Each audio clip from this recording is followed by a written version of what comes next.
that they are all paid now. Kung nandiyan pa naman kayo, we can send a demand letter and I will throw it back to the Vice Governor who can still practice his profession. Because you will be suing the province.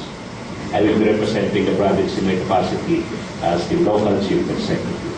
And then, of course, we realize that to move on, we have to establish a good working relationship with our partners at the SP. It is not a secret that in the previous administration, relationships between the legislative and executive is not that smooth. So we made it as a task, as a goal, to start it right by having a good relationship with our SP. And our first commitment, a tangible proof of which, is that we allotted the sum of 3 million for the renovation of this hall, the Vice Governor's office, and eventually, and I'm hoping that before the year ends, we will construct the individual offices of our board members here at the 3rd floor of the main Capitol building. This is on the premise that we should sit equally, even physically.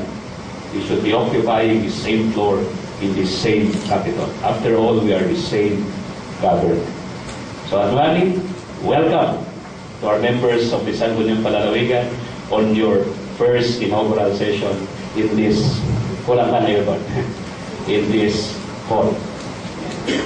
Sabi ni General, iba kami Vice, kurang ng aircon. Sinama ko na sa Sopa para hindi makalimutan ni Apo Vice. Part of that is some what we call traditions that had enslaved our predecessors in office. I would like to cite some. One tradition which we do not like to pass on to our successors is the tradition of what we call payback time. All our supporters expect to assume capital when we assume office. So our first headache are the hundreds of applicants. I say hundreds, not tens.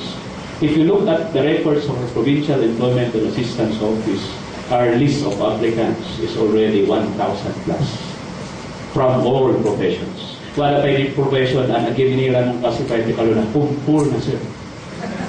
So if people finding gana nga tayo na pumpur na. So that's the first tradition which we would like not to pass to our successors. And the second is that since it was budget year then, supplemental budget 2 was being talked about, calamity fund was being talked about, that was July. Everybody of our supporters had become suddenly contractors. Everyone is submitting resolutions. You ask if they are barangay officials, if they are municipal officials, they say, "Bukonsel, kinaigamin niya ruta." So nga ng resolution. Perhaps we can dissuade our constituents from this concept. Otherwise, we will remain as third class for the rest of the coming years. And secondly, since it was the beginning of the school year then, after barely a month after the opening of classes, those who cannot be accommodated as job orders, those whose resolutions cannot be funded, inali na namin na nagbabalita, pero nahimpuro yung babalik, sir, nung may scholarong datulo. Then we realized that there are only 3 things that supporters directly ask from politicians: jobs, contracts, and scholarships. Before the year ended in 2010, we issued the controversial Executive Order number 30. And to clarify it once again, this did not prohibit the hiring of job orders.